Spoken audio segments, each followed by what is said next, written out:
use acronyms, but I'll always explain what the acronym stands for. We love them at ILMI.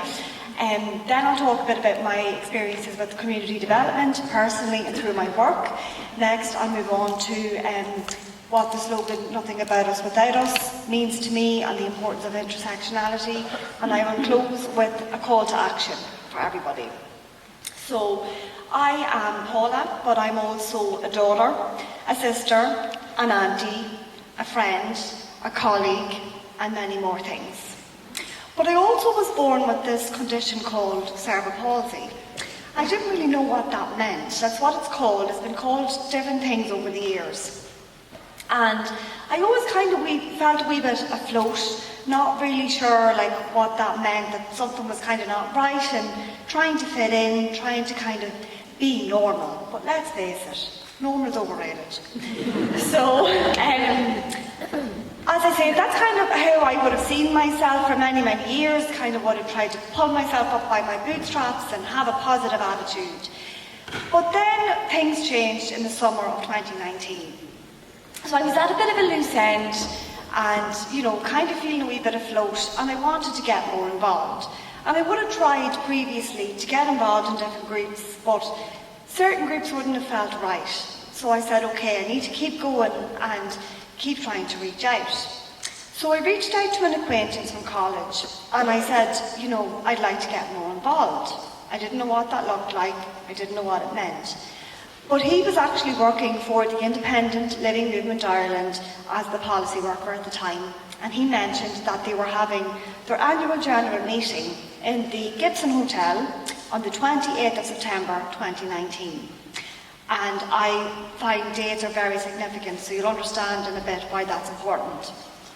So up I went, I got the bus up to Dublin. I'm a Louth woman, born and reared, so not too far.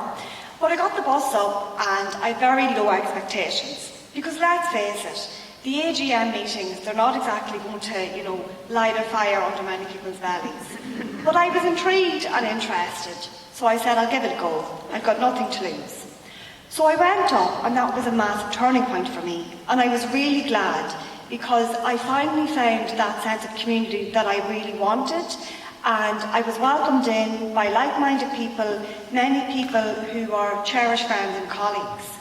And I was really fortunate with the timing, because as we all know, 6 months later, in March 2020, the whole world was in lockdown with COVID. So I was pretty lucky with the timing. And I also like to joke and say that my social life during COVID was actually better than my social life before COVID. So I was working remotely from home, and that was fine. I was working full time, but then in the evenings I had the ILMI online spaces, and I loved them. So I got a taste and I wanted more. So I stayed actively involved as a member over the first few years, and did many online courses, and met many lovely people and made new friends. And then I actually went back online and I got my qualification in disability equality through St Angela's. And since January 2022, I've actually been employed as the community development worker for the virtual online Inclusive Communities for Empowerment, or VOICE for short, which is funded by the Department of Rural and Community Development.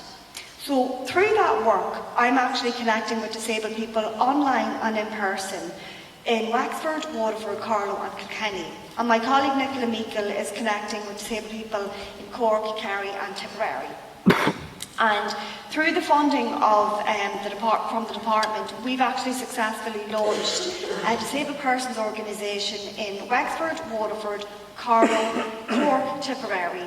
Kilkenny and Kerry will be launched later this year. But ILMI has a very strong presence as a DPO nationally, which is fantastic, but we just found that there wasn't that really local link for a disabled persons organisation in these areas, and we wanted to bridge that gap.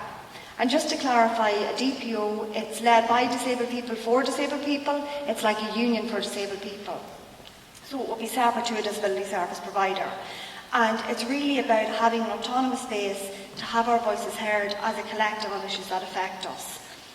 And next, I just wanted to talk a bit about intersectionality and the importance of it, because disabled people, we're not one-dimensional human beings. I'm a proud queer disabled woman. I connect with many disabled people from various backgrounds, and that obviously affects the decisions that we make in our lives and the policy that affects us. So it's about working with many different disabled people and getting them on local structures and national structures and at the tables, and to have a seat at the tables that affect them. So it's about co-creation and collaboration, and it's not passive. And as I say, my life has completely changed. I used to think that, there was something wrong with me because I had this label of cerebral palsy. Now I have accepted that it's part of who I am. It's fine. It's like having black curly hair and hazel eyes. And I've understood that I'm not the problem, society is the problem, so it's society that has to change. And it's about genuinely making disabled people feel included and empowered in their communities.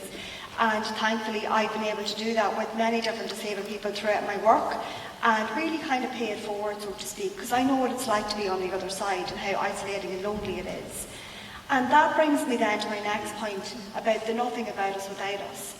And that's really important because it means through community development and connecting with disabled people that they have to be active in the decisions that affect their lives and on the ground. So it's not just about asking them for consultation and then moving on and tick the box and tokenism. It's about them realising how the policy that's written, that they're involved and what it actually looks like for their lives on the ground through the United Nations Convention on the Rights of Disabled People and the National Disability Strategy. And the work that I've been a part of has been very successful thanks to the support from funders and various organisations, including allyship, which is really important because we can't do it on our own. And finally, I want to finish with a call to action and a quote from Maya Angelou, which is, "Do the best you can until you know better. Then, when you know better, do better." Thank you very much.